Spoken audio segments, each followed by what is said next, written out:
जी अस्सलाम वालेकुम। कैफ और आज का लेक्चर आगाज़ करते हैं। लेक्चर में 63 आज के लेक्चर में चैप्टर 12 की होम असाइनमेंट आपको दी गई थी। वॉल्यूम 2 के 2 क्वेश्चंस उनको डिस्कस करेंगे और फिर चैप्टर 13 स्टार्ट करेंगे। चैप्टर 13 का लर्निंग ऑब्जेक्टिव 1 हमने स्टडी करना है, लेकिन पहले होम असाइनमेंट के क्वेश्चंस। 2 क्वेश्चन थे। कितने स्टूडेंट्स ने होम असाइनमेंट किया ज़रा हाथ उठाइए तब पता चले। बस क्यों होम असाइनमेंट क्यों नहीं की होम असाइनमेंट? आप तो हर करते ही नहीं होते। असाइनमेंट क्यों नहीं किया आपने? क्यों नहीं असाइनमेंट की? किसने करनी थी असाइनमेंट? छोटे भाई ने करनी थी। किसने करनी थी? तो क्यों नहीं किया आपने? बकरा खरीदने गए थे। चले क्वेश्चन 3 चैप्टर 12 है हमारा। इस क्वेश्चन में देखिए, क्या क्वेश्चन को देख के आपको लग रहा है केस स्टडी है? चलें, एक फैसला तो हमने कर लिया कि ये रिप्रोडक्शन क्वेश्चन नहीं, केस स्टडी है। फिर इसके 4 पार्ट्स हैं, हर एक के बारे में वो अलग अलग हमसे पूछ रहा है कि हमने डिस्कस करना है उसको।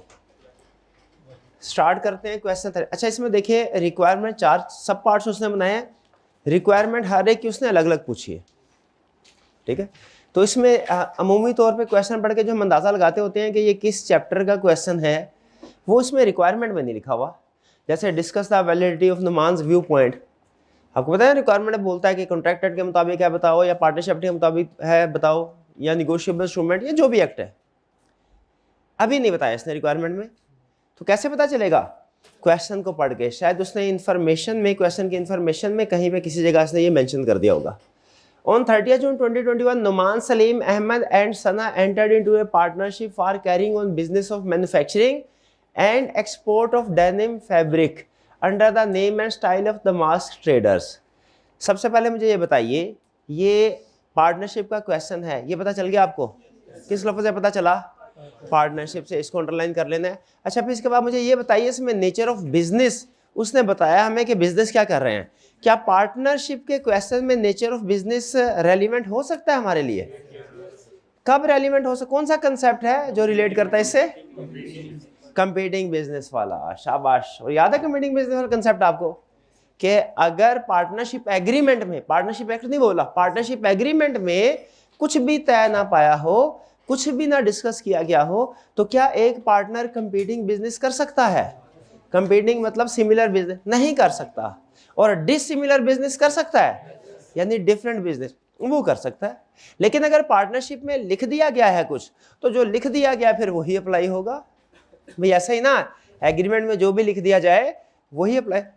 कोई क्रिमिनल चीज ना लिख दीजिएगा कि मिलके स्मगलिंग करेंगे हैं, या कोई सुपारी लेके तो फुड़काएंगे लोगों को, इस तरह की चीज नहीं लिखनी।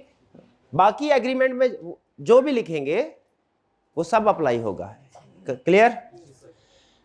आगे क्या कह रहा है? कह रहा है at the time of commencement of partnership Numan disclosed to other partners his interest in family business of export of velvet fabric. अहम चीज क्या इसमें कोई इंफॉर्मेशन हमें बता रहा है जो रेलिवेंट है? क्या उसने डिस्क्लोज किया कि भैया मेरा एक दूसरे बिजनेस में भी इंटरेस्ट है, और बिजनेस कौन सा है? वो भी फैब्रिक है, वो भी फैब्रिक है, टाइप डिफरेंट है। क्या सिमिलर बिजनेस है या नहीं? ये सिमिलर, वो भी फैब्रिक, ये भी फैब्रिक, ये सिमिलर बिजनेस नहीं है। नहीं, सेम टाइप होना जरूरी नहीं। नेचर ऑफ बिजनेस तो से मेरा ख्याल ये है कि सिमिलर बिजनेस है, सिमिलर बिजनेस है, ठीक है। अब जैसे चले मैं छोटा सा क्वेश्चन आपसे पूछता हूं, एक कंपनी एसी बना रही है रेगुलर, एक कंपनी एसी बना रही है इन्वर्टर वाला, टाइप डिफरेंट है। क्या कंपीटिंग है कि नहीं? दोनों दुकानें आमने सामने होंगी अगर, तो कंपटीशन होगा कि नहीं? उनमें होगा। तो बहरहाल ये आपकी जजमेंट पे डिपेंड करता है। मेरा ख्याल ये है कि चूंकि दोनों फैब्रिक से रिलेट करते हैं बिजनेस, तो ये कंपीटिंग बिजनेस हैं। लेकिन अहम चीज एक और भी है, कंपीटिंग बिजनेस तो एक और भी, क्या? Disclose his interest. इसको अंडरलाइन कर ले, डिस्क्लोज हिज इंटरेस्ट। और मैंने आपको ये बताया था कि ये कंसेप्ट आपके कैफ 7 में भी काम आएगा। इसको अंडरलाइन कर ले कि पार्टनर ने डिस्क्लोज कर दिया था, यानी उसने अपनी वो ड्यूटी पूरी कर दी थी। क्या ड्यूटी थी? फुल इंफॉर्मेशन दे दी। फिर next, due to his connections with foreign buyers Numan brought in many export orders for DT. चूंकि ऑलरेडी उसके बाहर कनेक्शन थे, बहुत से एक्सपोर्ट ऑर्डर आए, इसका मतलब है ये एक एक्टिव पार्टनर है। Salim handled operations and ensured timely delivery of orders to customer. Salim ने भी ऑपरेशंस को हैंडल करता है टाइमली, इसका मतलब सलीम भी एक्टिव पार्टनर है। बाकियों के बारे में बताया नहीं, इसलिए हम उनके बारे में कह नहीं सकते कि वो एक्टिव हैं कि नहीं। बहरहाल इन दोनों की रिस्पॉन्सिबिलिटी हमें पता चल गई क्या है। यहाँ तक क्लियर? पार्टनरशिप है, उसमें 4 पार्टनर्स हैं, 2 के बारे में क्लियरली बताया उसने, एक के बारे में बताया कि उसका कंपीटिंग बिजनेस में इंटरेस्ट है और उसको डिस्क्लोज कर दिया। यहाँ तक फैक्ट्स क्लियर? आगे चलते हैं। On 5th September 22, a meeting was held to discuss the financial performance of DT for the year ended 30th June 22. Following matters were discussed in the meeting. Being the consultant of DT, considered the following matter under the Partnership Act 1932. कहता है ये बात है 5 सितंबर 2022 की कि partner सारे मिल बैठे और अब कुछ चीज़ें डिस्कस कर रहे हैं। आप कंसल्टेंट हैं, आपने फैसला करना है, उनको एडवाइस करना है कि क्या होना चाहिए। स्टार्ट करें मैटर्स 1 बाय 1। आपने ना सिर्फ ये कि डिसीजन भी बताना है, बल्कि मुझे वो कंसेप्ट भी बताना है, वो राइट्स या वो ड्यूटी जिसकी बेस पे डिसीजन हुआ है। पहला जी,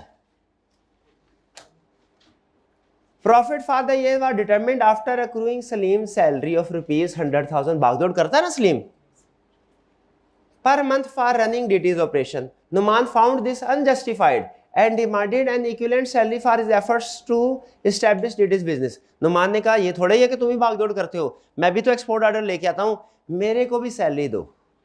नुमान ने क्या किया? मेरे को भी इक्वल सैलरी दो। 1 लाख सैलरी सलीम और 1 Numan. Discuss the validity of Numan's viewpoint. क्या नुमान का व्यू पॉइंट ठीक है?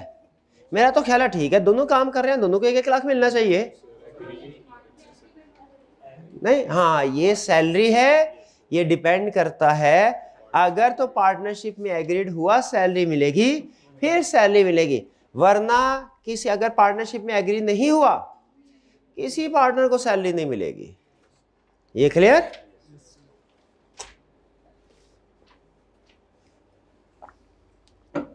हमने पढ़ा था ना, कौन सी ड्यूटी है? Duty to work without remuneration, कि सारे पार्टनर्स एडिशनल कोई रिम्यूनरेशन नहीं, क्योंकि प्रॉफिट भी मिल रहा है उनको, ठीक है। लेकिन साथ ही साथ हमने ये भी पढ़ा था कि मिल सकता है, मिल सकता है अगर एग्री हुआ हो। तो ये मिलेगा कि नहीं किस पे डिपेंड करता है? एग्रीमेंट पे। क्या क्वेश्चन में उसने कहीं बताया एग्री हुआ कि नहीं? फिर हमें क्या करना चाहिए? यस के नो के इफ करके दोनों, इफ करके दोनों। 1 में कोई प्रॉब्लम? कोई प्रॉब्लम नहीं। Second, 20% of the export orders were combined orders for denim and velvet fabric, which were jointly fulfilled by DT and Numan's family business. Salim argued that 50% of the velvet business profit should be paid to DT. उसने कहा भाई jointly आप business कर रहे हैं, दोनों 20% export order मिलके denim और वेलवेट फैब्रिक दोनों के जॉइंटली फुलफिल हुए। सलीम अब नुमान को कह रहा है, नुमान भैया ये जो आपका बिजनेस है इसमें से 50% हमें भी दीजिए। क्यों कह रहा है ये उसने नहीं बताया, रीजन नहीं बताया। आपके ख्याल में क्या रीजन होगी? सलीम क्यों कह रहा है कि मेरे को प्रॉफिट दो, शेयर करो हमारे साथ? किस वजह से कह रहा होगा? हाँ, कंपीटिंग बिजनेस की वजह से। क्योंकि आपका कंपीटिंग बिजनेस है इसलिए हमारे साथ शेयर कीजिए, इसलिए हमारे साथ शेयर कीजिए। तो यहाँ पे क्वेश्चन ये है कि क्या 50% प्रॉफिट शेयर होगा? वेलवेट, वो जो दूसरा वेलवेट का बिजनेस है ना, इसका नुमान का फैमिली बिजनेस वेलवेट का था, क्या वेलवेट के बिजनेस से प्रॉफिट शेयर होगा इधर? क्यों नहीं होगा? उसने डिस्क्लोज कर दिया था, उसने डिस्क्लोज कर दिया था। Clear? Third, Ahmed informed that he had paid ₹900,000 from his personal bank account to a supplier on 31st January 22 due to non-availability of cash in DT's bank account. On 31st May 22, amount was paid back to Ahmed. He demanded ₹27,000 as profit, which he would have earned if the funds were maintained in his bank account. Evaluate the validity of Ahmed demand. नहीं, मेरा तो हाल से कुछ नहीं मिलेगा, पैसे वापस मिल गए, और क्या चाहिए इसको। राइट ऑफ रीइंबर्समेंट था ना, तो रीइंबर्समेंट मिल गई, और क्या चाहिए। इंटरेस्ट क्या, इंटरेस्ट का भी राइट है। हाँ जी, एडवांस पे अगर पार्टनर फर्म को एडवांस देता है, कोई लोन देता है इन एडिशन टू कैपिटल, तो उसका राइट है कि इंटरेस्ट रिसीव करे। किस रेट पे, 6% और एग्रीड। अगर एग्री हुआ तो वो, अगर एग्री नहीं हुआ तो 6%। यहाँ पे चूंकि एग्रीमेंट में कुछ नहीं लिखा हुआ, उसने हमें कोई इंफॉर्मेशन नहीं बताई इसके बारे में, तो इसका मतलब कौन सा रेट लगेगा, 6%। अच्छा मुझे बताइए, सिर्फ इतना लिख दें हम कि सलीम कौन था, Ahmed is entitled to receive interest at the rate of 6% on loan, या कि उसकी कैलकुलेशन करनी चाहिए। कैलकुलेशन करनी चाहिए। जब क्वेश्चन में अमाउंट्स दी हैं, डेट्स दी हैं, तो हमारे सोल्यूशन में भी अमाउंट्स और डेट्स होनी चाहिए। बोला था कि नहीं, जब क्वेश्चन में अमाउंट्स और डेट्स है, सोल्यूशन में भी अमाउंट्स और। कैलकुलेट करके बताइए, इतने बड़े बड़े अकाउंटेंट बैठे हैं, बताइए छोटी सी कैलकुलेशन करके दे कि क्या 27,000 इंटरेस्ट मिलेगा, इससे हम एग्री करते हैं। अब बताइए 27,000 मिलेगा या कोई और अमाउंट। 27,000 नहीं मिलेगा, 84,000 मिलेगा।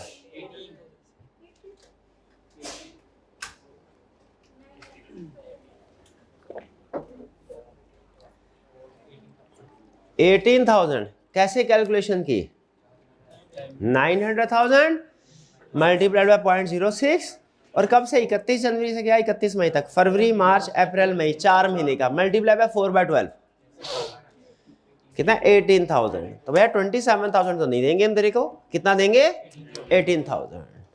क्लियर। चलिए, इसमें कौन सा कंसेप्ट था, सैलरी वाला, इसमें इंटरेस्ट वाला, इसमें कंपीटिंग बिजनेस वाला। अब देखते हैं आगे कौन सा कंसेप्ट पूछता है। During the meeting, the man stated that since he had brought most of the orders for DT, remaining partners cannot use the brand Damask Traders if he decides to leave the partnership. उसने कहा जब partnership छोड़ूंगा, सारे ये brand name जो है ना, ये गुडविल होती है, किसी भी बिजनेस का नाम उसकी, सारे का सारा मैं लेके जाऊंगा, आपका इसमें कोई हिस्सा नहीं, इसको इस्तेमाल नहीं कर सकेंगे। जो सही कह रहा है ना, ज्यादातर काम उसी ने किया है। पहले तो ये डिसाइड कीजिए, पहले चीज, दमास्क ट्रेडर्स ये नाम, ये गुडविल है क्या, गुडविल फर्म की प्रॉपर्टी में शामिल होती है, और जो चीज भी फर्म की प्रॉपर्टी में शामिल होती है, रूल क्या है, सारे पार्टनर्स का हक है, उसके ऊपर किसी एक का नहीं, सारे पार्टनर्स का हक है। तो ये स्टेटमेंट इसकी गलत है। ये गुडविल पार्टनरशिप प्रॉपर्टी है जिसमें सारे पार्टनर्स राइट है, वो अगर छोड़ के जाता है उसको, उसका जितना शेयर बनता है गुडविल की वैल्यूएशन करके, जितना शेयर बनता है उतना उसको देंगे, बाकी का शेयर एग्जिस्टिंग पार्टनर्स का भी है। क्लियर, कुछ समझ आई। चलिए, अच्छा ये एक क्वेश्चन आज के लिए काफ़ी है। अब चलते हैं हम अपने नए कंसेप्ट की तरफ। चलो ये ज़रा सली से डिस्कस कर लें। क्वेश्चन में कोई प्रॉब्लम तो नहीं थी, छोटे छोटे उसने अच्छा क्वेश्चन बनाया था, छोटे छोटे कंसेप्ट को डिस्कस कर दिया।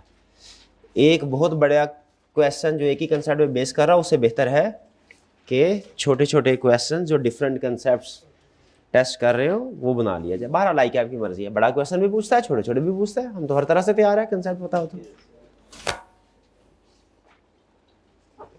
नेक्स्ट चैप्टर 13, क्या चैप्टर 12 हमारा कंप्लीट हो गया था। चैप्टर 13, सबसे पहले मुझे बताइए चैप्टर 12 का टाइटल क्या था, relation of partners with one another, यानी इंटरनल उनके एक दूसरे के ऊपर क्या राइट्स एंड ड्यूटीज हैं। और इसमें हमने सबसे अहम जो कंसेप्ट स्टडी किया वो क्या था, राइट्स एंड ड्यूटीज वाला, पार्टनर्स के जो एक दूसरे पे राइट्स और ड्यूटीज है। चैप्टर 13 का टाइटल देखिए क्या है, relation of partners to third parties, यानी एक्सटर्नल पार्टी। इसका मतलब है चैप्टर 12 इंटरनल स्ट्रक्चर पे बेस कर, इंटरनल डीलिंग पे बेस कर रहा था। अब ये चैप्टर 13 एक्सटर्नल डीलिंग पे बेस कर रहा होगा। इसमें कोई थर्ड पार्टी जरूर आया करेगी।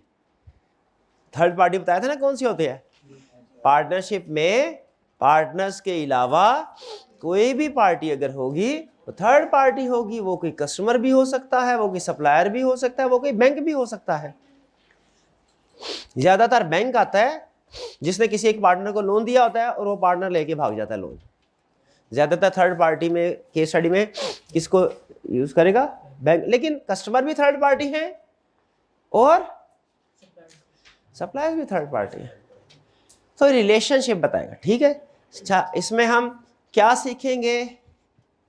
इसमें हम सीखेंगे अथॉरिटी और पार्टनर्स ऑफ अथॉरिटी और पावर्स ऑफ ए पार्टनर। एक पार्टनर की क्या अथॉरिटी या पावर है? राइट्स एंड ड्यूटीज नहीं, अथॉरिटी एंड पावर्स क्या है। और फिर लाइबिलिटी क्या है towards third party, towards third party. ये अथॉरिटी और पावर्स क्या हैं? जब थर्ड पार्टी के साथ डीलिंग कर रहे होंगे तब क्या पार्टनर की अथॉरिटी या पावर है। पार्टनर बाय एस्टॉपल, ये तो आपको पता ही है कंसेप्ट। पता है क्या कंसेप्ट है? एजेंसी बाय एस्टॉपल वाला भी यही था, हिंट दे देता हूं। क्या कंसेप्ट है? अगर किसी एक पर्सन को जो हमारा एक्चुअल पार्टनर नहीं है, हमने उसको रिप्रेजेंट किया या उसने हमारे सामने खुद को रिप्रेजेंट किया, अगर रिप्रेजेंट किया गया थर्ड पार्टी को कि वो पार्टनर है और थर्ड पार्टी ने इसके साथ कोई लेन देन कर लिया, तो फिर हम लायबल हो गए कि नहीं हो गए? हो गए। फिर हम बैकआउट नहीं कर सकते। Agency bye estoppel, partner by estoppel, ये वो कंसेप्ट है। तो इसमें डिस्कस करेंगे। बेसिक कंसेप्ट हमने पहले डिस्कस कर लिया था एक जगह, डिटेल में यहाँ डिस्कस होगा। फिर transfer of partners interest. Transfer of interest का कंसेप्ट भी पहले हमने ब्रीफली डिस्कस किया है। ये याद है? जब एक पार्टनर को पैसों की जरूरत होती है, वो किसी थर्ड पार्टी से पैसे कोई लोन की शक्ल में या कोई वैसे सेल कर देता है अपना शेयर, तो उस पर्सन को हम क्या कहते हैं? जिसको ट्रांसफर किया गया है। सब पार्टनर, शाबाश, यहाँ transfer of interest. Briefly concept पहले डिस्कस कर चुके हैं, डिटेल यहाँ डिस्कस करेंगे। और माइनर इन ए पार्टनरशिप, ये भी ब्रीफली डिस्कस कर चुके हैं। इसमें सबसे फेमस लाइन क्या है? Minor can not be A partner but he can be admitted into benefits of partners. और फिर बेनिफिट को हमने डिस्कस किया था, याद है? कि बेनिफिट का मतलब क्या है? प्रॉफिट मिलेगा, मिलेगा, लॉस मिलेगा, फिर खाओगे मारो, प्रॉफिट भी मिलेगा, लॉस भी मिलेगा। अब बोल रहे फिर बेनिफिट का मतलब क्या हुआ अगर लॉस भी मिलेगा? तो बेनिफिट का ताल्लुक लॉस से नहीं, लायबिलिटी से, कि वो पर्सनली लायबल नहीं होगा। आई बात याद? ये भाई ने बताई थी? बताई थी? नहीं बताई थी? बताई। क्या बताई थी बात? कौन पर्सनल लायबल नहीं? माइनर पर्सनल लायबल नहीं होगा। अभी लिख ले, 2 दिन बाद फिर आपने भूल जाना है। अभी लिख ले, ठीक है? आगे चलते हैं नेक्स्ट। तो माइनर के बारे में डिटेल में यहां स्टडी करेंगे। ये यानी minor can not be A partner but he can be admitted into benefits of partnership. और बेनिफिट के नीचे ना ये 3 चीजें लिख ले। क्या कहते हैं उसको? तो क्या बना ले? ट्री बना ले, ट्री बना ले। 3 ब्रांचेस वाला ट्री बना ले। उसमें एक में लिखे प्रॉफिट, उसके आगे लिख ले टिक, फिर आगे दूसरे पे लिखे ब्रांच में लॉस, उसके आगे भी लिखे टिक, फिर आगे लिखे पर्सनल लायबिलिटी। सिर्फ लायबिलिटी नहीं, पर्सनल लायबिलिटी लिख ले या अनलिमिटेड लायबिलिटी लिख ले। इसके आगे लिखना है क्रॉस। ये है बेनिफिट इसको। हाँ, प्रॉफिट के आगे टिक, लॉस के आगे टिक, शाबाश। पर्सनल या अनलिमिटेड लायबिलिटी, हाँ लायबिलिटी लिखे आगे, आगे इधर लिखे क्रॉस। ये है कंसेप्ट जो केस स्टडी में टेस्ट करेगा। आगे चलते हैं, चलिए अब स्टार्ट करते हैं हम इसको। हाँ, माइनर जो लॉस शेयर करता है तो क्या होता है, तो लायबिलिटी होती है तो क्या होता है, तो ये हमने पढ़ना है। तो कहाँ पढ़ना है? इसी चैप्टर में पढ़ेंगे, लेकिन आगे चल के। अभी ज्यादा ना सोचें, ज्यादा ना सोचें, बस जितना लिखवाया उतना समझ आ गया ना आपको, इतना काफी। Authority or partners of authority or types of authority. अच्छा, पहले तो टाइप्स बता रहा है, और टाइप्स बताने की क्या जरूरत है? एजेंसी वाले टॉपिक में पढ़ तो चुके हैं हम, नहीं पढ़ी हमने? एक्सप्रेस अथॉरिटी नहीं पढ़ी, एम्प्लॉयड अथॉरिटी नहीं पढ़ी, अथॉरिटी इन एमरजेंसी नहीं पढ़ी। ये फिर दोबारा में क्यों बता रहा है, ये बताइए। पढ़ी है तो यहाँ दोबारा क्यों बता रहा है? यहाँ पे थर्ड पार्टी के साथ था, वहां भी थर्ड पार्टी के साथ ही था एजेंट। रिवीजन के लिए नहीं, रीजन ये है क्योंकि हर पार्टनर भी एक दूसरे का एजेंट होता है, इसीलिए एजेंसी के जितने भी कंसेप्ट्स हैं वो पार्टनरशिप पे भी अप्लाई होते हैं। क्यों अप्लाई होते हैं? क्योंकि पार्टनर्स भी एक दूसरे के एजेंट होते हैं। उसे पता नहीं। और उसे एक बात और पता है कि आपको कौन सा याद होगा, एजेंसी वाले कंसेप्ट भूल गए होंगे, इसलिए दोबारा याद, ऐसे ही याद है, कोई याद नहीं है। अभी पूछूंगा, आपने कहा सर रिवीजन करने वाली है। अथॉरिटी ऑफ ए पार्टनर, कह रहा अथॉरिटी ऑफ पार्टनर का मतलब क्या होता है कि capacity of partner to bind the firm by his act, कि वो अपनी फर्म को पाबंद कर सके। हर पार्टनर अपने एक्ट से फर्म को पाबंद कर सके उस चीज का, तो उसे क्या कहेंगे? Authority of a partner. जैसे प्राइम मिनिस्टर की अथॉरिटी होती है, वो दूसरे मुल्क में जाके जो एग्रीमेंट करता है तो पूरा पाकिस्तान बाइंड हो जाता है कि नहीं? उसके ऊपर हम IMF के साथ अगर एग्रीमेंट करें तो पूरा पाकिस्तान बाइंड। उसी तरह हर पार्टनर की भी अथॉरिटी है क्या कि वो थर्ड पार्टी के साथ एग्रीमेंट करेगा तो फर्म बाइंड होगी। पहली लाइन समझ आई है? Authority of partner means capacity of a partner to bind the firm by his act. Bind the firm by। अच्छा, यहाँ पे एक बहुत बड़ा क्वेश्चन मेरे ज़हन में आ रहा है, आपके ज़हन में भी आ रहा है, मुझे पता चल गया आ रहा है कि अगर पार्टनर ने कोई उलट पुलट किस्म का एग्रीमेंट कर लिया तो क्या होगा? तो क्या फर्म बाइंड होगी? ये एक क्वेश्चन मार्क है, इसका जवाब आपको आगे चल के मिलेगा, अभी नहीं, अभी नहीं इसका जवाब। कह रहा partner can bind firm with his acts if, कहता है ये चीज ध्यान में रखो, पार्टनर बाइंड कर सकता है कब? If the act is done in the ordinary course of business of the firm and in usual way. अभी इसका उसने थोड़ा सा जवाब दिया, उसने कहा भैया वो वाले एक्ट्स के लिए फर्म बाइंड होगी जो ऑर्डिनरी कोर्स ऑफ बिजनेस के होंगे, जो ऑर्डिनरी कोर्स ऑफ बिजनेस के नहीं हैं उनके लिए फर्म बाइंड नहीं होगी। जैसे कॉलेज का बिजनेस है, ऑर्डिनरी कोर्स ऑफ बिजनेस क्या होता है? ये डिपेंड करता है बिजनेस की नेचर पे। कॉलेज का बिजनेस है, इसमें AC बाय किए जाते हैं ताकि क्लास में एक इन्वायरमेंट, अच्छा इन्वायरमेंट क्रिएट हो। क्या ये ऑर्डिनरी कोर्स ऑफ बिजनेस है? अच्छा, ये नहीं है, यानी कॉलेज में AC नहीं खरीदे जाते। ऑर्डिनरी कोर्स ऑफ बिजनेस का मतलब है वो ट्रांजैक्शन जो रूटीन में होती रहती है, हर रोज होना जरूरी नहीं है, रूटीन में होती रहती है, रूटीन में बिजनेस है, ठीक है? तो क्या ये ऑर्डिनरी कोर्स ऑफ बिजनेस है? ये ऑर्डिनरी कोर्स ऑफ बिजनेस है। भाई AC बाय किए, फर्नीचर बाय किया, प्रोजेक्टर बाय किया, क्या ये सारी चीजें यहाँ पे यूज होती हैं इस बिजनेस में? बिल्कुल, ठीक है। और 10 बोरी चावल बाय किए, ये ऑर्डिनरी कोर्स ऑफ बिजनेस है क्या? ये ऑर्डिनरी कोर्स ऑफ बिजनेस है? ये नहीं है, ठीक है। तो पार्टनर की जो ट्रांजैक्शन ऑर्डिनरी बिजनेस वाली होगी ना, जो यानी वो ट्रांजैक्शन जो बिजनेस रूटीन में करता है वो बाइंड होगी फर्म पे। उसने अगर कोई ऑर्डिनरी कोर्स ऑफ बिजनेस से हटके ट्रांजैक्शन की, उसके लिए फर्म जिम्मेदार नहीं है, उसके लिए फर्म जिम्मेदार नहीं है। क्लियर? आगे चलते हैं, ये ऑर्डिनरी कोर्स ऑफ बिजनेस की मजीद आगे एग्जांपल्स आएंगी। फिर दूसरा कह रहा है, एक तो ऑर्डिनरी कोर्स ऑफ बिजनेस होना चाहिए, जैसे मैंने बोला AC, लेकिन या प्रोजेक्टर तो समझते हैं ऑर्डिनरी कोर्स ऑफ बिजनेस है, लेकिन क्या कोई पार्टनर अपने घर के लिए AC या प्रोजेक्टर नहीं बाय कर सकता? घर के लिए भी बाय कर सकता है। इसीलिए उन्होंने साथ में एक दूसरी कंडीशन भी लगाई, एक तो ऑर्डिनरी कोर्स ऑफ बिजनेस की ट्रांजैक्शन हो, और दूसरा act is done as partner of the firm in the name of the firm with intention to bind the firm. Firm का नाम लेके ट्रांजैक्शन की गई हो, फर्म के लेटर हेड पे, फर्म के ऑफिशियल जो भी ऑर्डर फर्म वगैरह यूज करते हैं उस पे, फिर वो समझी जाएगी कि वो ट्रांजैक्शन फर्म के लिए, फर्म के ऊपर बाइंडिंग है। क्लियर? अब यहाँ पे देखिए LCD भी लगी हुई है, ठीक है। तो अगर कोई पार्टनर जाके ये कहता है कि जी LCD मुझे दे दो, ठीक है, हाल और चला गया, कहने लगा LCD दे दो लेकिन मेरे घर पे डिलीवर करना। अभी ये ऑर्डिनरी कोर्स ऑफ बिजनेस, क्योंकि नेचर है ना, यूज होती है वो चीज बिजनेस में, तो है ऑर्डिनरी कोर्स ऑफ बिजनेस। लेकिन क्या फर्म इसकी पेमेंट करने के लिए लायबल है? क्यों लायबल नहीं?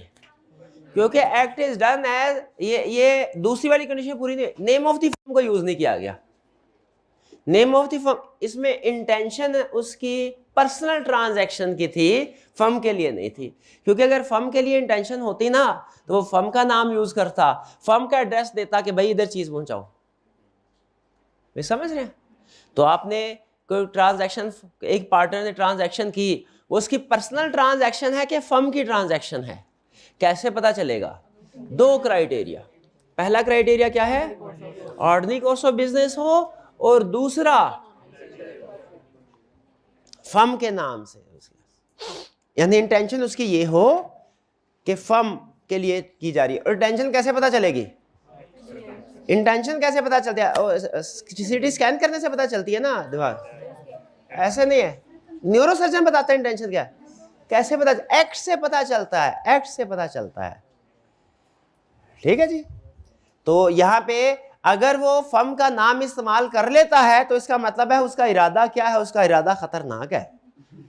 ऐसे है ना, फर्म का नाम कि वो फर्म को बाइंड करना चाहता है। क्लियर हो गया? तो कोई पार्टनर अपने एक्ट से फर्म को बाइंड कर सकता है कि नहीं? किस पे डिपेंड करता है? दो चीजों पे। Number 1 ordinary course of business, दूसरा in the name of firm with intention to bind the firm. In the name of firm with intention to bind the firm. Clear हुआ है?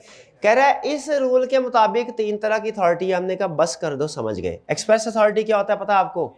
जो क्लियरली कम्युनिकेट की गई। एम्प्लॉयड अथॉरिटी क्या है? Authority in emergency, जो authority partnership agreement में लिख दी गई कि पार्टनर ए तुम ये करोगे, पार्टनर बी तुम्हारी ये जिम्मेदारी है। अभी जैसे पिछले वाले क्वेश्चन में हमने अभी देखा था ना, वो एक एक्सपोर्ट को डील कर रहा था, एक वो ऑर्डर को, एक वो डिलीवरी को डील कर रहा था। तो अगर हर एक पार्टनर की बता दिया जाए ये काम करेगा, इसकी ये अथॉरिटी, इसकी ये अथॉरिटी, ये अथॉरिटी एग्रीमेंट में लिख दिया गया, तो इसे क्या बोलेंगे? Express authority. एम्प्लॉयड अथॉरिटी क्या होगी? नेसेसरी टू डू एक्ट्स, अपनी जिम्मेदारियां पूरी करने के लिए जो जरूरी हो। मेरी ड्यूटी कॉलेज ने लगाई, आके लेक्चर डिलीवर करना है, ऐसा ही है। मैं आके इधर चाय भी पी रहा हूं, क्या मैं ऑथोराइज्ड हूं चाय पीने के लिए? अगर तो जरूरी है मैं मेन ड्यूटी पूरी करने के लिए तो फिर हूं, वरना नहीं। ठीक है? वैसे अब चलते हैं। अच्छा, अथॉरिटी इन इमरजेंसी क्या है? अथॉरिटी इन इमरजेंसी क्या है? हम फर्म को प्रोटेक्ट करने के लिए जो भी नेसेसरी एक्शन, वो चाहे मेंशन था या नहीं था, कोई भी काम करना पड़े, फर्म को नुकसान से बचाने के लिए सर धड़ की बाजी लगानी पड़े, वो भी लगा दो, चाहे एग्रीमेंट में नहीं भी लिखा हुआ। ठीक है? ये से सर धड़ नहीं लिखा हुआ पढ़, ये मैंने अपनी तरफ से एग्जैजरेट किया है। इतना भी रिस्क नहीं लेना, जान का रिस्क नहीं लेने का। ठीक है? लेकिन बाकी जो भी जरूरी काम हो फर्म को नुकसान से बचाए, वो चाहे पार्टनरशिप एक्ट में, एग्रीमेंट में, पार्टनरशिप एग्रीमेंट में आपको अथॉरिटी नहीं भी दी गई, आप वो काम कर सकते हैं। याद है कई एग्जाम्पल हमने पढ़ी थी। वो मार्केट में प्राइस गिरती थी एकदम से, वो क्या करता था? बेच देता था। उसे कहते थे मुल्तान से लाहौर लेके आओ, फैसलाबाद में चीज़ खराब हो रही होती थी, क्या करता था? बेच देता था। हम उसे कहते थे फर्नीचर लेके आओ, ठीक है, वो रास्ते में अच्छी प्राइस मिली थी तो बेच देता था। तो हमने कहा था ये नहीं करना था, ये नहीं करना था, क्योंकि लॉस से प्रोटेक्ट करने के लिए अथॉरिटी इन इमरजेंसी है, ज्यादा प्रॉफिट हासिल करने के लिए नहीं है। उधर कस्टमर इंतजार कर रहा होगा जिसका ऑर्डर था, वो बेच गया उधर। दोबारा, express authority of a partner. Express authority means authority of a partner as specified in partnership deed. असल चीज आपको एक्सप्रेस अथॉरिटी समझाना नहीं है, असल चीज आपको अथॉरिटी इन इमरजेंसी समझाना भी नहीं है, क्योंकि ये भी आप पहले पढ़ चुके हैं। ये देखिए जरा, कोई एक लफ्ज नया आया तो मुझे बताइएगा। In case of emergency, a partner has authority to do all such acts to protect firm from loss as it would be done by a person of ordinary prudence acting under similar circumstances, and such acts bind the firm. कहता है firm को emergency situation में firm को नुकसान से बचाने के लिए जो भी काम करना पड़े जो आम इंसान करता तो वो कर सकता है। क्लियर? शाम के वक्त आंधी तूफान, पार्टनरशिप बैठा हुआ है एक पार्टनर, आंधी तूफान, तारे, बिजली की तारें टकराई एक दूसरे से और लटक रही है बिजनेस के वो सामने, दुकान के सामने। अब जो भी कस्टमर आया कंफर्म जन्नती। अब ये बताइए, अगर उस वक्त फर्म को नुकसान से बचाने के लिए वो इमीडिएटली हायर मतलब फौरी तौर पे किसी को कॉल करके बुलाता है, टेक्नीशियन वगैरह को, इलेक्ट्रीशियन को, और ये काम कराता है, वो चाहे उसकी अथॉरिटी में नहीं भी था, अगर चाहे ये कहा गया था भैया 500 से ज़्यादा कोई खर्चा नहीं करेगा पार्टनर, अब उस इलेक्ट्रीशियन को बुलाया, उसने कहा कम से कम 5000 लूँगा, ये बहुत रिस्की काम है। अब बताइए अथॉरिटी 500 की है, क्या 5000 का खर्चा करवा सकता है? क्यों?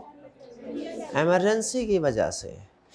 इसमें सारा कंसेप्ट सेम है। अगर आप पार्टनर की बजाय एजेंट का वर्ड यूज लिख दें और फर्म की बजाय प्रिंसिपल का वर्ड लिख दें तो यही कंसेप्ट आपका एज इट इज एजेंसी वाला नहीं बन जाता?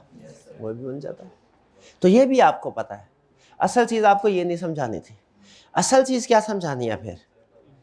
एम्प्लॉयड अथॉरिटी के पार्टनर्स को अपना रूटीन का काम करने के लिए, हर पार्टनर को अपना रूटीन, देखिए सिंपल रूल है, आपने किसी को जिम्मेदारी दी है ना, उसको अथॉरिटी या पावर भी देनी पड़ेगी।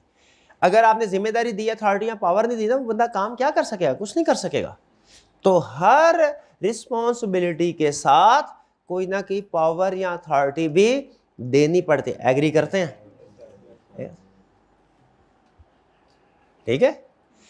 तो यहां पे अब हमें ये बता रहा है कि पार्टनरशिप एक्ट ने पार्टनर्स को कौन कौन सी अप्लाइड अथॉरिटी दी है कि भैया आप पार्टनर है, पार्टनर होना छोटी मामूली बात नहीं है, आपके कंधों पे पूरी फर्म का बोझ है, तो आप कैसे अपनी जिम्मेदारियां पूरी करेंगे? भाई वो हमने पिछले चैप्टर में पढ़ा, ये भी ड्यूटी, वो भी ड्यूटी, वो भी ड्यूटी, वो भी ड्यूटी। कह रहा है ड्यूटी पूरी करने को तैयार हूँ, पार्टनर कह रहा है ड्यूटी पूरी करने को तैयार हूँ, अथॉरिटी तो दो, सारा कुछ फर्म के लिए खर्च करूंगा, कुछ पैसे तो दो, पैसे होंगे मेरे पास तो फिर खर्च करने की नौबत आएगी ना। तो यहाँ पे अथॉरिटी किसने बताई है? ये एम्प्लॉयड अथॉरिटी, पार्टनरशिप एक्ट ने। ये जेहन में रखिएगा, अथॉरिटी किसने बताई है? ये कंसेप्ट जेहन में रखिए। एंड पे एक लाइन मैंने बोलनी है, अगर आपके जेहन में ये कंसेप्ट बिल्ड ना हुआ वो लाइन समझ नहीं आएगी, वो लाइन एंड पे बोलूंगा। लेकिन ये एम्प्लॉयड, हर पार्टनर के पास ये एम्प्लॉयड अथॉरिटी है। ये एम्प्लॉयड अथॉरिटी किसने बताई हुई है हमें? पार्टनरशिप एक्ट में। तो सुन लें, every partner has following authority. इसे कहते हैं पॉजिटिव लिस्ट। इसे यूं ही नाम दिया हमने, एग्जामिनर ने कभी यूज नहीं किया, ना कभी करेगा। ये असल में पॉजिटिव लिस्ट हम कहते हैं उस लिस्ट को जिसमें कुछ करने का इजाजत होती है, और नेगेटिव लिस्ट हम कहते हैं उस चीज को जिसको करने की इजाजत नहीं होती। तो एम्प्लॉयड अथॉरिटी कौन कौन सी चीजें पार्टनर की एम्प्लॉयड अथॉरिटी में? To buy and sell goods of ordinary course of business. Routine की जो चीजें वो बाय सेल कर सकता है। जैसे वो फैब्रिक वाला था, रूटीन में फैब्रिक को कोई भी पार्टनर बाय सेल कर सकता है, बिल्कुल कर सकता है। मोटरसाइकिल बेचने का बिजनेस है, रूटीन में कोई मोटरसाइकिल को बाय सेल कर सकता है, कोई पार्टनर कर सकता है। कोई कस्टमर आया, उसने कहा मोटरसाइकिल खरीदने आए हैं, मैं पार्टनर हूं, मैं बेच सकता हूं। कस्टमर ने कहा नहीं मोटरसाइकिल नहीं खरीदने आया, मुझे आपकी दुकान बहुत पसंद आई है। पार्टनर ने कहा ये लो भी सौदा करो दुकान का। भाई ये दुकान बेच सकता है कि नहीं बेच सकता? ये थोड़ी ऐसे होगा, ये ऐसी है। तो आपने ये देखना है कि क्या ये नेगेटिव लिस्ट में शामिल है कि नहीं, कि पार्टनर दुकान नहीं बेच सकता, बिजनेस नहीं बेच सकता कोई। ये बाद में देखेंगे। फिलहाल ये ऑर्डिनरी कोर्स ऑफ बिजनेस समझ आ गया ना? टू बाय एंड सेल, ये एम्प्लॉयड अथॉरिटी है, कोई भी पार्टनर बाय एंड सेल कर सकता है। फिर टू बारो money on behalf of partnership in trading business. अगर ट्रेडिंग बिजनेस हो, देखिए एक होता है मैन्युफैक्चरिंग या ट्रेडिंग बिजनेस। मैन्युफैक्चरिंग ट्रेडिंग एक ही बात है, मैन्युफैक्चरिंग में भी ट्रेडिंग का कंसेप्ट आ जाता है, यानी चीजें खरीदना बेचना। एक होता है सर्विस सेक्टर का बिजनेस, अगर बिजनेस की अंडरस्टैंडिंग आपको है तो ज़रा मुझे बताइए किस बिजनेस में ज़्यादा पैसों की ज़रूरत होती है? मैन्युफैक्चरिंग, ट्रेडिंग में।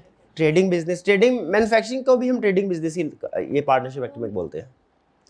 सर्विस सेक्टर में तो नहीं होती, उसमें कौन सा कोई चीज़ बना बना के बेचनी है। इसीलिए उसने कहा ट्रेडिंग बिजनेस में चूंकि पैसों की जरूरत होती है तो वक्त जरूरत कोई पार्टनर लोन ले सकता है, उसमें उसने ज़्यादा दी है। लेकिन सर्विस सेक्टर का बिजनेस हो जो ट्रेडिंग बिजनेस नहीं है, उसमें पावर टू बारो मनी नहीं है। ये आगे लिखा हुआ ना इन ट्रेडिंग बिजनेस, करना सिर्फ ट्रेडिंग बिजनेस में जाता है। क्लियर जी? इसको भी टिक कर दे कि ये भी समझा दिया मैंने। टिक कर दे, बाद में आप कहते हैं सर कोई नहीं समझाया था। कर दे टिक कर दे, सारे नहीं करो भी। To receive cash and pay to person dealing with firm, debtor से कैश वसूल कर सकता है कोई पार्टनर, क्रेडिटर को पेमेंट भी कर सकता है। किसी डेटर से पैसे देने थे किसने, वो आया, पार्टनर ए बैठा था, पैसे उसने पार्टनर ए को दिए और वो चला गया। बाद में पार्टनर बी आया, उसने डेटर को बुलाया, उसने कहा पैसे किधर? डेटर कहने लगा पार्टनर ए को दे तो चुका हूं, कितनी दफा दूं पैसे? उसने कहा भाई भूल गए rules of joint promise. Rules of joint promise क्या था कि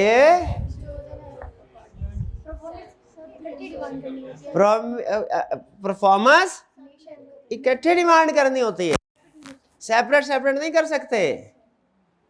तो पार्टनर भी कहने लगा दो पैसे मेरे को, तुमने पढ़ा नहीं था कॉन्ट्रैक्ट एक्ट? कॉन्ट्रैक्ट एक्ट में रूल ऑफ ये जॉइंट प्रॉमिस है, सारे पार्टनर्स हम इकट्ठे चार हैं तो जॉइंट प्रॉमिस है। तो पढ़ा नहीं था जॉइंट प्रॉमिस के रूल कि joint promises can demand performance together, दो पैसे। कस्टमर ने एक लगाई उसको, क्यों लगाई? उसने कहा मैंने कॉन्ट्रैक्ट एक्ट पढ़ा है, लगता है तूने पार्टनरशिप एक्ट नहीं पढ़ा। पार्टनरशिप एक्ट में क्लियरली लिखा हुआ है कि कोई एक पार्टनर पैसे रिसीव भी कर सकता है, पैसे पे भी कर सकता है फर्म के बिहाफ पे। हमने कहा अच्छा, इसका मतलब है कॉन्ट्रैक्ट एक्ट और पार्टनरशिप एक्ट में ये फर्क है थोड़ा सा। हाँ, क्योंकि कॉन्ट्रैक्ट एक्ट है और पार्टनरशिप एक्ट है, ये फर्क ज़हन में रखिएगा। तो अब कस्टमर दोबारा पैसे देगा क्या? नहीं देगा, मांगने की कोशिश भी नहीं करनी, पहले बड़ी बुरी कर चुके हमारे साथ। आगे चलते हैं। To settle account with person dealing with the firm. Settle account, अच्छा ये सेटल अकाउंट ऊपर पे पर्सन से मिलता जुलता है, क्योंकि अकाउंट सेटल करने का मतलब क्या होता है? जो भी लेना देना था एडजस्ट कर देना। तो हर पार्टनर की ये तो वो पेमेंट में वैसे ही कवर हो जाता है। लेकिन ये आपने याद कर लेना है, क्योंकि एग्जाम में पॉइंट्स अगर रिप्रोडक्शन का क्वेश्चन आ गया ना तो फिर सारे पॉइंट्स कोशिश करनी है हमने लिखे। कभी कभार ऐसे होता है क्योंकि पॉइंट लग रहा होता है, रिपीट हो रही है ये तो बात। फिर टू एम्प्लॉय सर्वेंट्स, क्या कह रहा है? किसी को जॉब पे रख सकता है, कोई पार्टनर किसी को जॉब पे रख सकता है। To pledge movable property of the firm, pledge का मतलब क्या होता है? गिरवी। गिरवी कभी सुना है आपने? गिरवी किसे बोलते हैं? क्या? किराए पे देना कोई चीज? हाँ, सिक्योरिटी के तौर पे किसी से लोन लेना और जमानत के तौर पे उसे कोई मकान के कागजात उसके हवाले कर देना, इसे कहते हैं मॉर्टगेज या प्लेज। गिरवी रखवाना, मॉर्टगेज और प्लेज। मॉर्टगेज दो अल्फाज है, मॉर्टगेज होता है अगर इमूवेबल प्रॉपर्टी हो उसके लिए, और प्लेज होता है मूवेबल प्रॉपर्टी के लिए। तो यहाँ पे नोट कीजिए वो क्या कह रहा है कि मैं मूवेबल प्रॉपर्टी को प्लेज कर सकता हूं, हर पार्टनर, यानी कोई भी पार्टनर फर्म की मूवेबल प्रॉपर्टी है उसको सिक्योरिटी के तौर पे रखवा के लोन ले सकता है। लेकिन ये भी लिंक करता है सेकंड वाले पॉइंट से, पैसे बारो करेंगे तो प्लेज करवाना पड़ेगा ना। तो ये ट्रेडिंग बिजनेस में होगा, अदर बिजनेस में नहीं होगा। क्लियर? अच्छा, ये प्लेज वाला कंसेप्ट ये बारो से रिलेट करता है, दोनों को इकट्ठा करके एक बना दें? नहीं नहीं नहीं, लाओ ने अलग लिस्ट दी है, हम भी लगी रखेंगे। To draw cheques or endorsed bill of exchange promissory note in the name of firm. Draw cheques के ऊपर फोकस करें, बाकी बातें आपको समझ नहीं आएंगी। ये प्रॉमिसरी नोट क्या होता है, बिल ऑफ एक्सचेंज क्या होता है, क्योंकि ये निगोशिएबल इंस्ट्रूमेंट की टर्म है जो भी हमने पढ़ना है। जब पढ़ लेंगे उसके बाद समझ आएगी। लेकिन चेक भी निगोशिएबल इंस्ट्रूमेंट है, लेकिन चेक के साथ तो आप वाकिफ होंगे ना। चेक बैंक के पास लेके जाते हैं, पेमेंट करता है, चेक वही देखा होगा कभी। शाबाश। कह रहा है हर पार्टनर के पास ये पावर है कि वो चेक इशू कर सकता है। किसी को पेमेंट करनी हो तो चेक इशू कर सकता है। ठीक है, ये भी मिलता जुलता है to receive cash and pay to person से। क्या उसके साथ मिला दे? नहीं। ये ना 4 नंबर का क्वेश्चन पूछ ले कि बताओ 1 पॉइंट का आधा नंबर मिलेगा। 4 नंबर के लिए पूछ लिया तो हमें 8 के 8 लिखने पड़ेंगे ना पॉइंट। अगर हमने मर्ज करके अपनी आसानी के लिए किसी को 6 बना दिया हुआ तो वो तो नंबर खतरे में पड़ जाता है ना। तो इसीलिए हमने उसके पॉइंट्स पूरे याद करने। और फिर to sue or defend suits in the name of हम। सू का मतलब क्या है? केस फाइल करना जी, केस फाइल करना। वो कोई पार्टनर किसी कस्टमर वगैरह अगर कोई कॉन्ट्रैक्ट एक्ट की खिलाफवर्जी करे, कॉन्ट्रैक्ट डिलीवर नहीं किया, कोई एक पार्टनर उसके खिलाफ केस कर भी सकता है, और अगर कस्टमर ने केस किया हो उसे डिफेंड भी कर सकता है, अदालत में जाके पेश हो सकता है। ठीक है, लेकिन क्या पेश होके उधर जाके माफी मांगाएगा और कहेगा जज सर जो भी जुर्माना आप फैसला करेंगे हम देने को तैयार है? ये डिपेंड, ये आगे पढ़ेंगे। कह रहा है if partnership agreement is silent such transaction are binding on firm. इसका मतलब क्या है? हाँ, एग्रीमेंट नहीं हुआ, अगर एग्रीमेंट में कुछ नहीं एग्री हुआ ना तो ये सारी पावर्स एक पार्टनर के पास हैं और नीचे वाली पावर्स नहीं है। लेकिन अगर एग्रीमेंट में कोई तय हुआ तो जो तय हुआ होगा ना वो अप्लाई होगा। ये जहन में रखिएगा, क्योंकि कई दफा केस स्टडी में कह देता है कि एग्रीमेंट में ये तय हुआ कि कोई भी पार्टनर 50 साल से ज्यादा की चीज खरीदे बेचेगा नहीं। ये एग्रीमेंट में लिख दिया तो आपके जहन में आएगा नहीं सर ने तो पढ़ाया था कि पार्टनर के पास पावर है to buy and sell goods of ordinary course of business, उसमें तो कोई अमाउंट लिखी ही नहीं हुई थी। तो ये पार्टनर उधर 6 लाख की चीज बेच देगा, लिमिट 50,000 थी, 6 लाख। आपने अगर ये कंसेप्ट एग्रीमेंट वाला क्लियर ना हुआ आप उसे ओके करके आ जाएंगे कि पार्टनर ने ठीक किया। हालांकि ये जितने भी अथॉरिटीज हैं इनको थ्रू एग्रीमेंट चेंज किया जा सकता है, मॉडिफाई किया जा सकता है। जितनी भी अथॉरिटीज हैं नेगेटिव वाली पॉजिटिव में, पॉजिटिव वाली नेगेटिव में आ सकती है अथॉरिटी। कैसे आ सकती है? लॉ ने दी हुई है, ये कैसे आ सकती है? एग्रीमेंट के जरिए आ सकती है। शाबाश। तो अभी हमने पॉजिटिव लिस्ट पढ़ी, भाई नेगेटिव भी आज ही पढ़ लें। चलिए इतना इसरार करते हैं आप तो पढ़ लेते हैं। अकॉर्डिंग टू पार्टनरशिप एक्ट 1932, ये मैंने आपसे पूछा नहीं है, ये मैंने आपके जज्बात के साथ खिलवाड़ किया है। नहीं है, मेरी मर्जी, मेरा लेक्चर मेरी मर्जी।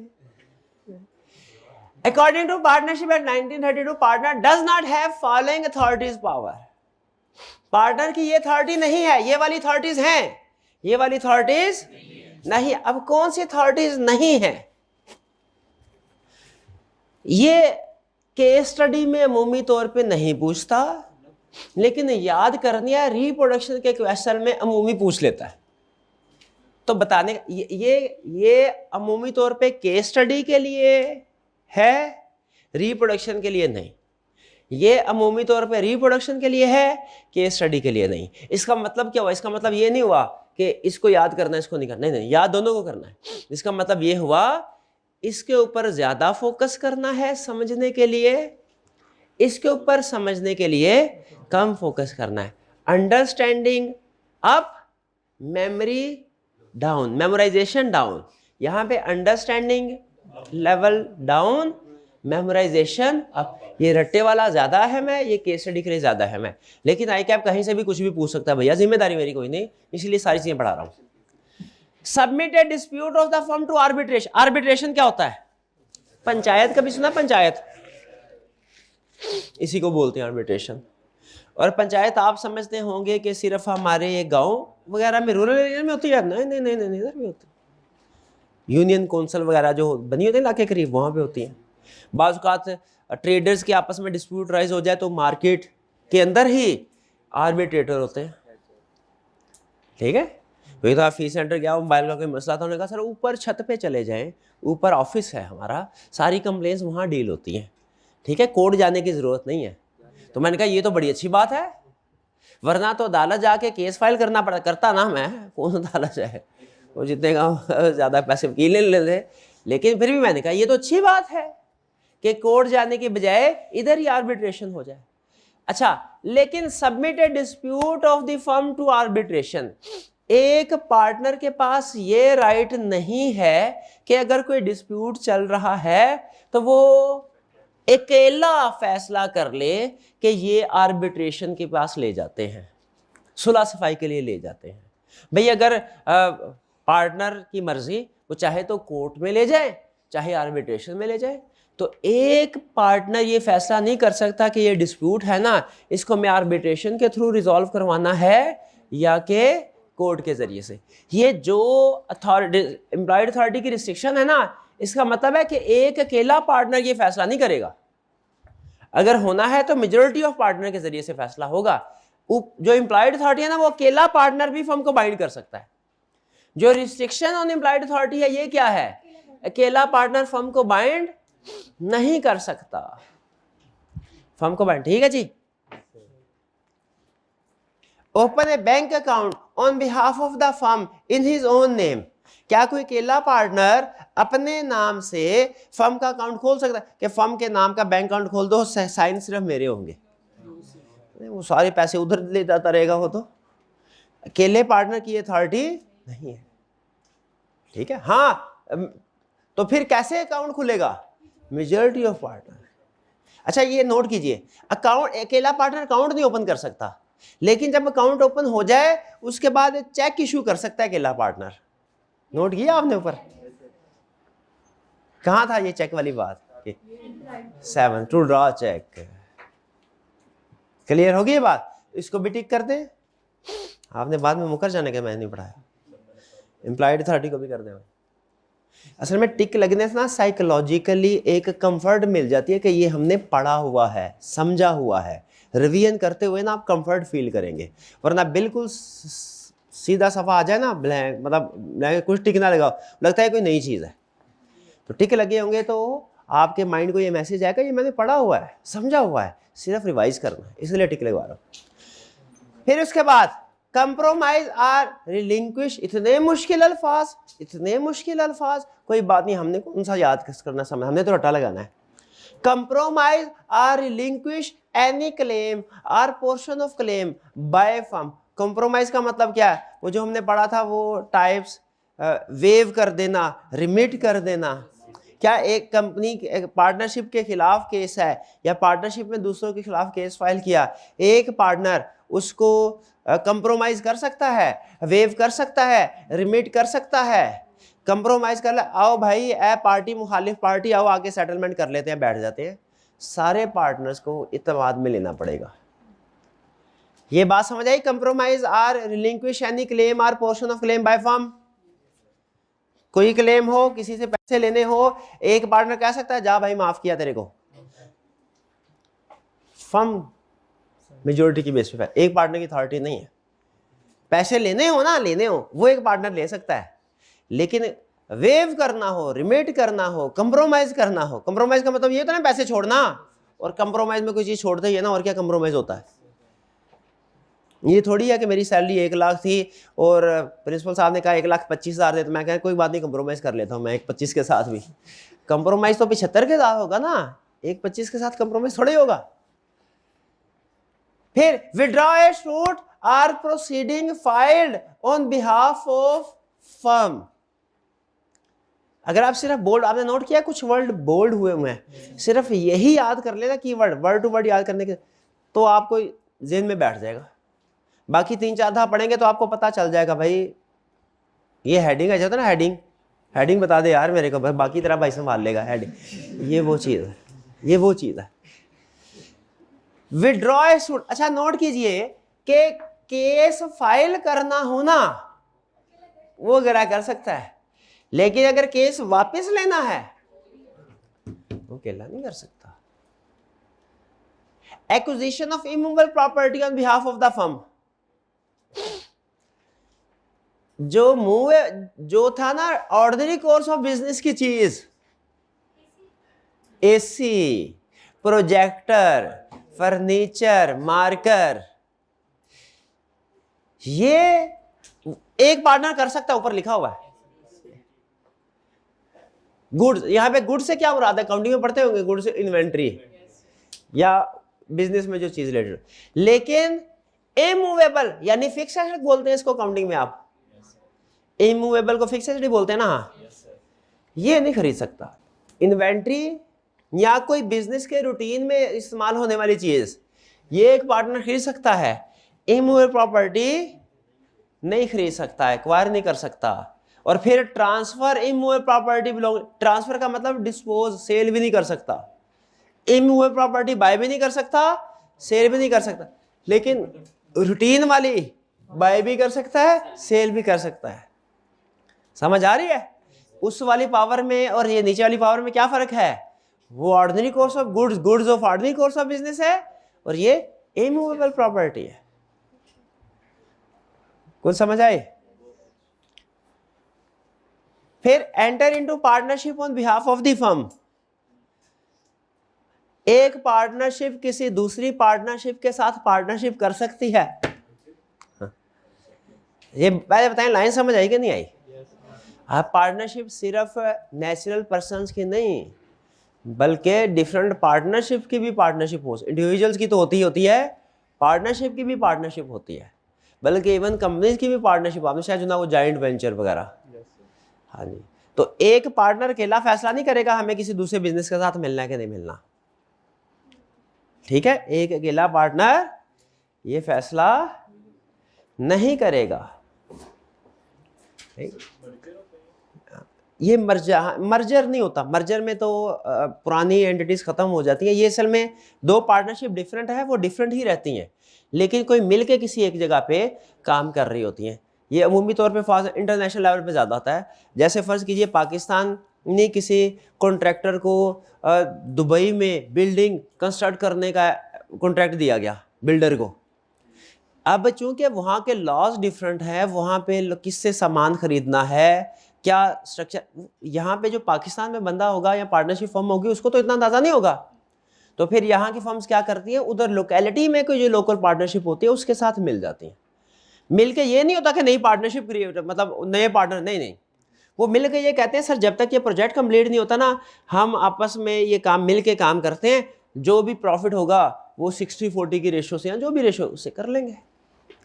लेकिन ये फैसला कि किसी दूसरी पार्टनरशिप के साथ मिलके काम करना है कि अकेले काम करना है, एक पार्टनर नहीं कर सकता। क्लियर हुई ये बात? एंड भाई ये सारी एग्जांपल समझ आ गई? पॉइंट नंबर 4 रहता है accept any liability in a suit और proceeding against a firm. Court में गया, डिफेंड कर सकता है एक पार्टनर। एक पार्टनर क्या केस कंपनी के फर्म के खिलाफ हुआ हो डिफेंड कर सकता है। उधर उसे डिफेंड करने के लिए भेजा, उधर जाके कहने लगा सर हमारी ही गलती है, हमारी ही गलती है। ठीक है, ये हम ठंडी मुर्गी के बर्गर बना बना के बेचते रहे हैं। हम ठंडी मुर्गी समझते हैं, सस्ती वाली है ना, सस्ती वाली। हाँ जी, ये हमारी ही गलती है। कभी कभार मतलब क्या है, कोई छोटा मोटा जानवर आ भी जाता है अगर इसमें बर्गर में, तो क्या ये हमारी ही गलती है? और सफाई का इंतजाम नहीं होता सर, क्या ये जाके उधर एक्सेप्ट कर सकता है लायबिलिटी? वो नहीं कर सकता, वो तो डुबो देगा सारी फर्म को।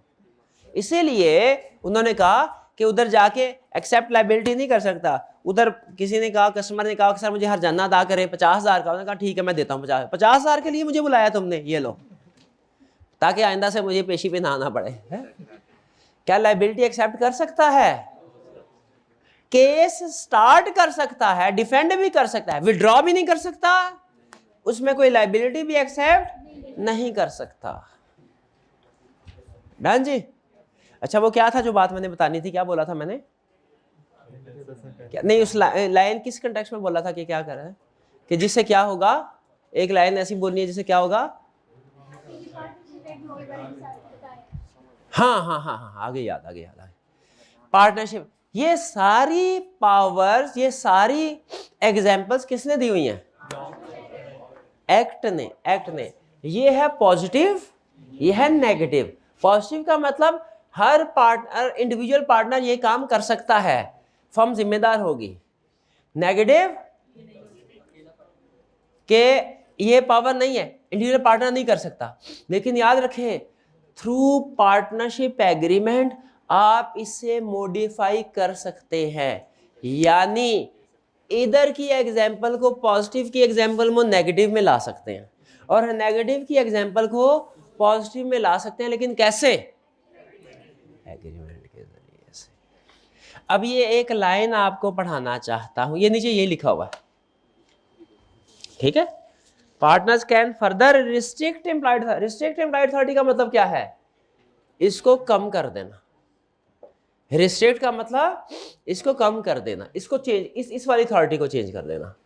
Partner can restrict employed authority मतलब चेंज कर सकते हैं एम्प्लॉयड अथॉरिटी को थ्रू एग्रीमेंट, ठीक है जी। However, any such restriction shall be effective only if third party knows the restriction. Third party knows the restrictions को अंडरलाइन कर रहे हैं। ये क्या कह रहा है?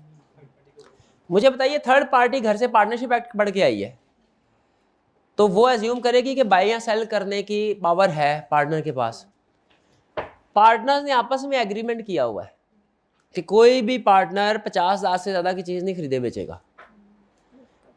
सवाल मेरा बिल्कुल सिंपल है, क्या कस्टमर जो आया घर से उठ के पार्टनरशिप के साथ डील करने के लिए, उसे इस रिस्ट्रिक्शन का पता होगा कि नहीं होगा? अमूमी तौर पे नहीं होगा। भाई अगर तो अखबार में इश्तहार दे दिया, अगर तो दुकान के ऊपर लिख के लगा दिया, तो फिर तो थर्ड पार्टी को पता होगा कि भैया 50,000 से ज़्यादा की डील नहीं करनी। लेकिन अगर पार्टनर ने आपस में एग्रीमेंट कर लिया, पब्लिक नोटिस वगैरह नहीं दिया, तो क्या फिर कस्टमर को पता होगा? सवाल मेरा सिंपल है।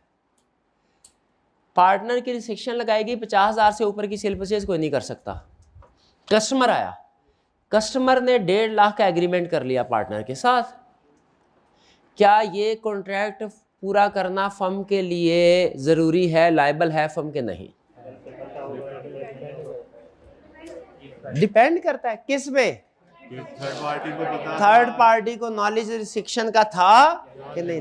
अगर तो थर्ड पार्टी को रिस्ट्रिक्शन का नहीं पता था कि पावर रिस्ट्रिक्ट की गई है, तो फिर फर्म लायबल है, फिर फर्म लायबल है। और अगर थर्ड पार्टी को पता था तो कहेगा भाई तूने शरारत की है, तेरे को पता था 50,000 की लिमिट है, 1.5 लाख की शरारत तेरी तरफ से आई है, भाई फर्म लायबल नहीं है, तुम जानो पार्टनर जाने, ये इसको दुकान से बाहर ले जाओ, आपस में एग्रीमेंट करो, जो भी करना है, डीलिंग करनी है, जो भी भुगतना है भुगतो, खुद डील करो, फर्म को दरमियान में ना लाओ। ये बात समझ आ गई? अब partners can further restrict employed authority of a partner through agreement, however any such restriction shall be effective only if, क्योंकि लॉ कहता है कि थर्ड पार्टी को हम ये तो एज्यूम करेंगे कि जो हमने बताया हुआ उसका नॉलेज है उसे, लेकिन जो पार्टनर्स ने आपस में कमरे में बैठ के एग्रीमेंट किया है कि दूसरे के साथ इसमें कोई तब्दीली की है, वो मे भी थर्ड पार्टी को पता हो, मे भी ना हो, तो इसलिए उसका आंसर इफ करके होगा, ठीक है। और ये तो आपने पहले पढ़ा हुआ है, ये मुझे पढ़ के बताइए पहले पढ़ा हुआ कि नहीं, कहाँ पर क्या है, क्या क्या कह रहा है इसमें? इमरजेंसी वाली बात है। और भी है, legal position if a partner exceed authority, partner की अथॉरिटी 40-50,000 थी, 1.5 लाख का एग्रीमेंट कर लिया, क्या होगा? हाँ, third party knows, third party does not know. वही बात कर रहा है, वही बात कर रहा है। और ये आपने एजेंसी वाले टॉपिक में भी पढ़ा था, लेकिन ये इमरजेंसी वाली बात है। रेटिफाई का मतलब क्या है? ठीक है। If a partner exceed his restricted authority and third party does not know about restricted authority, तो क्या होगा? Transaction is binding on firm. However partners liable to compensate loss to firm, जो पार्टनर होगा ना फर्म भुगतेगी तो लोग, लेकिन जो डिफॉल्टिंग पार्टनर होगा ना, डिफॉल्टिंग जिसने अथॉरिटी से एक्सीड किया, वो फर्म को लायबल होगा अनलेस दिस इज या रेटिफाई। इसका मतलब इमरजेंसी केस में अथॉरिटी से एक्सीड किया तो वो लायबल नहीं है, और अगर अथॉरिटी से एक्सीड किया लेकिन बाद में फर्म ने अप्रूव कर दिया फिर भी लायबल, ठीक है। और अगर अथॉरिटी से एक्सीड किया, थर्ड पार्टी को पता था, तो ट्रांजैक्शन फर्म के ऊपर बाइंडिंग, हम से कहेंगे ले जाओ पार्टनर के साथ, जो सलूक करना है करो, जो कार्रवाई करनी है करो, फर्म दरमियान में नहीं आएगी। This rule is very important for case study and applies to agency as well. Agency में जाके मैच कर लें, यही रूल पढ़ा है आपने। कुछ कुछ समझ आया? केस स्टडी पढ़ लेंगे? ओके, कोई क्वेश्चन हो तो पूछ लें। अगर ऑर्डिनरी कोर्स ऑफ बिजनेस ही वो प्रॉपर्टी को सेल करना हो, हाँ, अगर वो कह रहे हैं अगर ordinary course of business he property को सेल परचेज करने का, तो फिर कर सकते हैं, फिर कर सकते हैं, क्योंकि फिर वो ऑर्डिनरी कोर्स ऑफ बिजनेस ही होगा ना। चलिए आज का लेक्चर यहाँ पे खत्म करते हैं। अल्लाह।